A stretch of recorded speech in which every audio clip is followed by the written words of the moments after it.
Sankofa to you. Sankofa, which means it is not taboo to fetch what is at risk of being left behind. The root word san, return, ko, go, fa, look, seek, and take. I would add take back what was once yours. But let me really begin again right now. What you don't know that you have lost already can kill you and your entire village. Having a loss of cultural memory or erasure of your collective history and historical memories can actually kill you very quickly these days.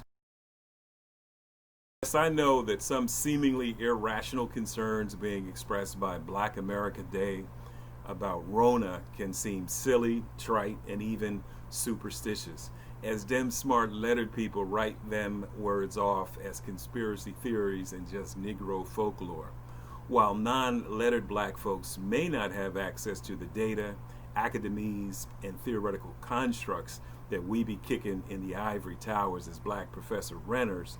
It does not mean that their fears felt in their collective guts aren't based on actual historical truth.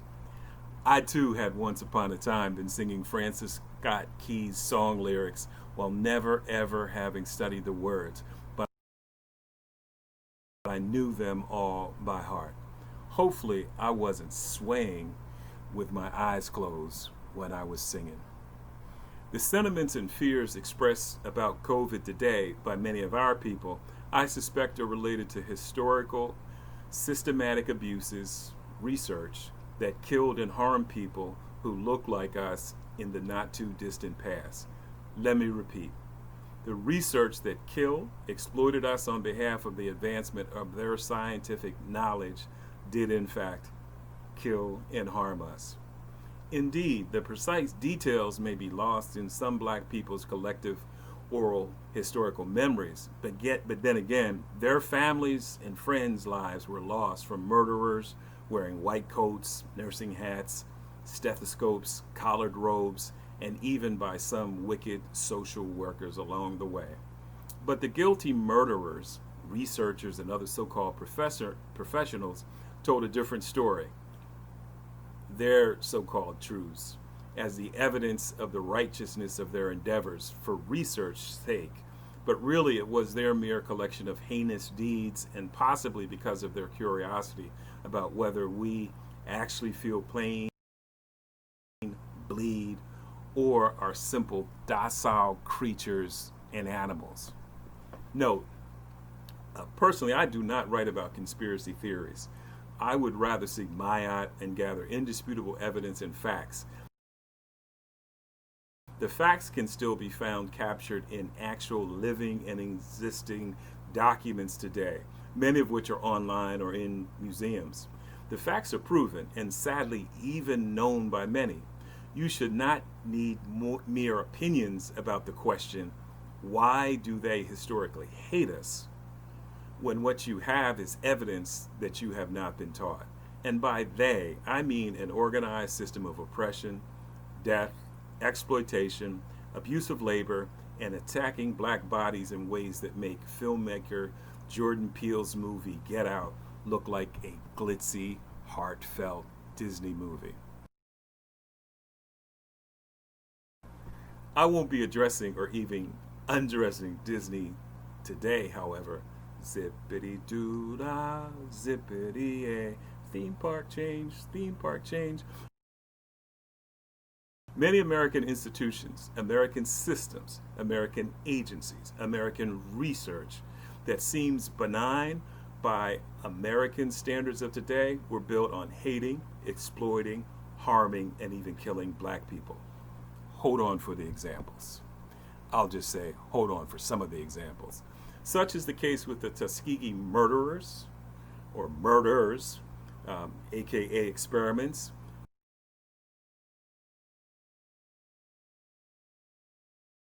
the eugenics historical origins of Planned Parenthood, James Marion Sims, the murdering monster doctor founder of gynecology, who experimented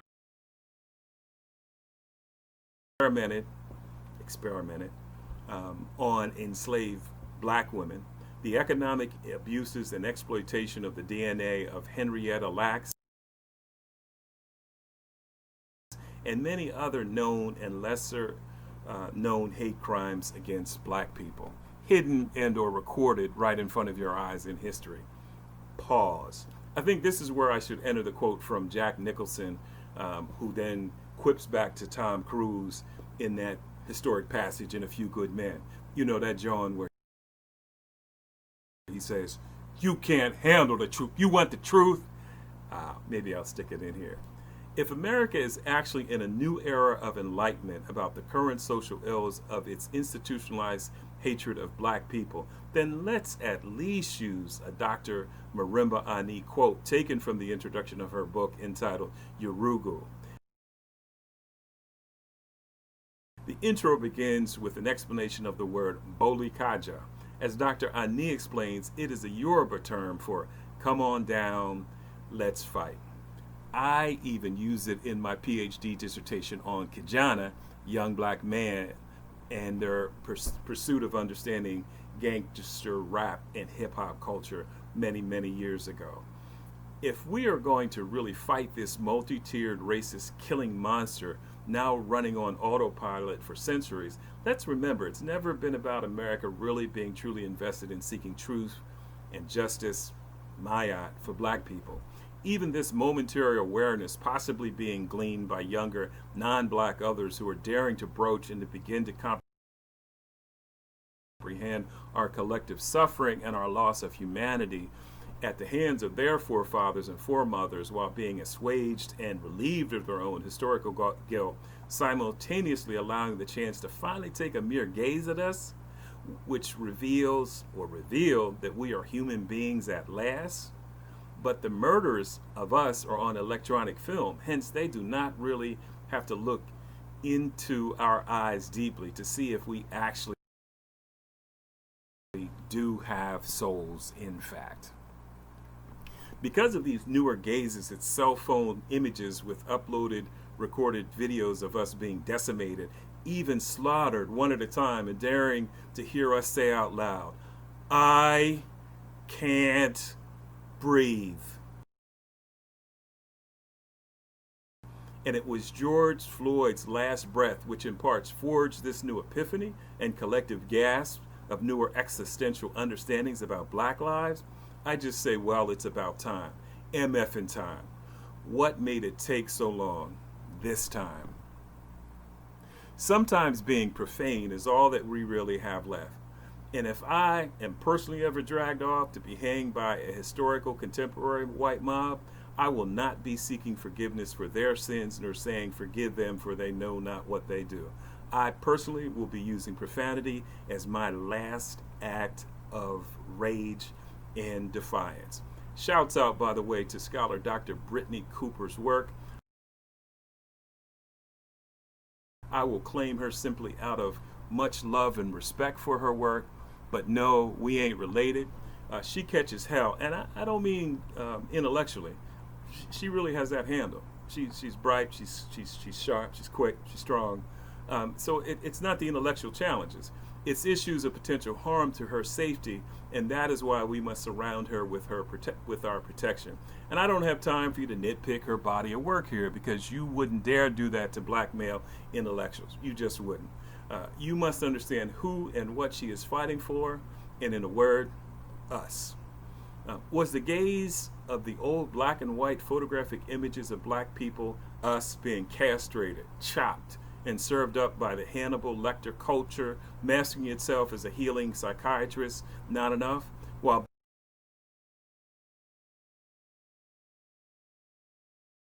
being the scariest of all real boogeymen, wasn't there already enough of those goddamned, I mean it the exact same way that Reverend Dr. Jeremiah Wright at Trinity Unity Church of Christ used it on the video that got him left hanging, swinging by the former presidential homies in the White House during the neo-race days of America.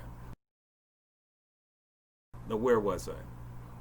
Wasn't there already enough of those goddamned rebel flags or statues of their so-called Greek, sovereign heinous mortal gods. Same thing of their departures from the Union, not simply or now simply known as America. Look, don't tell me that the statues don't matter, nor their tributes and flags. I just simply don't have the time to teach aesthetics, symbols, and the facts that images also do matter. Always have, always will.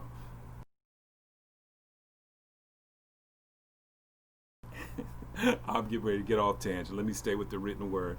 America typically does not change at all for the betterment of black people because of the issues of pure morality. Take a non-Western philosophy course or read more on your own. But issues of overt pressuring and various multifaceted tactics that momentarily sway the pendulum of public opinion to see the humanity of the oppressed ever so briefly. Let me say this again. Be it ever so briefly is where I think we are now. And still it takes more than that to bring about real change for the benefit of black people. Always have, baby, baby, and always will. Spoiler alert, the homework. I love the work of the late Dr. James Cone, aka Shouts to Black Liberation Theology, and others of that whole posse and crew and intellectual group of brothers. But go peep the work. America only changes potentially from perceived pressure and real exerted threats, often economic in nature. Typically, it's like an ant, black people taking on an elephant, white America, in a jungle fight. By the way, they bring the whole herd with them for a fight with one defenseless ant. 3 of them chased down and shoot and shot and killed black men, Ahmaud Arbery, despite their obvious elephant odds, and then their system of injustice against us picks up the tab and likely sets all of them free. In conclusion, for now, or close to it, historically the gains that barely happen, if at all, for black people before propaganda notions like reverse discrimination and the race card lies pop up as retaliation, we have been able to bring about limited and important positive changes in America by fighting for what we deserve. Our right and our right to live and to thrive in this country and in the world. Remember, some say America was the original pimp, as we were clearly turned out, owned for labor, sex, entertainment, child rearing, breastfeeding, aka wet nursing, torture, breeding, sports, horse racing, boxing, legal human trafficking for sex and labor, betting, and cleaning up their collective historical messes, and I would argue messes at present. America fears the loss of or potential loss of money in the forms of stock market fluctuation, downwardly, the wealthy losing fractions of points for their shareholders, and even worse, working class Americans learning the truth about wealth, power, and manipulation. Since our own bloodshed created and continues to create this very so-called opportune moment, I end by saying, Sankofa, look back and take back what was once yours. And I mean the culture and the history and the understanding. But once again, let us prepare to also go down to the well and fight again and again and again and again, intellectually, culturally, and by whatever means we have.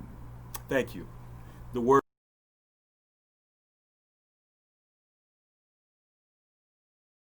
words expressed are my own. They do not necessarily reflect an institution that I work for or have ever worked for.